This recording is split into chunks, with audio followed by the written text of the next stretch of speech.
त्याच्याने काय झालं माहिती का, पॅनक्रिया या गोळ्या खाऊन डॉक्टरकडे जाऊन डायरेक्ट मी आलो 41 किलोवर. 41 किलोवर आलो तो ठीक आहे, पण महिन्याला 5,000 गोळ्या, नंतर त्या डॉक्टरची फी, माझ्याकडे पैसे नाही होते. मला खर्च करायला मला काहीच नाही ना, दुसरा इलाज काही नाही.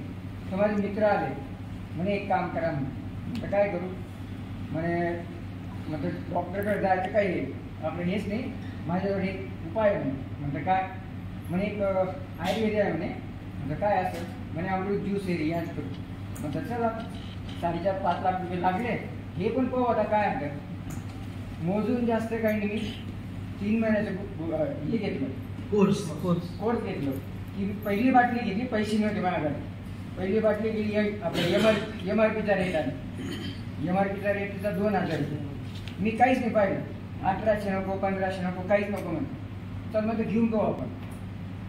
अमृत ज्यूस घेतलं, मोजूनला 10 दिवसामध्ये जे ना पचनक्रिया जी माझी एकदम सुरळीत झाली. मतलब फरक इतका नाही आला, 15 ते 20% फरक आला, किती 10 दिवसामध्ये.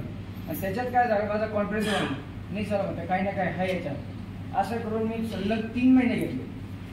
तर आज सर मला 7 महिने झाले, एक मेडिसिन नाही, एक डॉक्टरची पुरी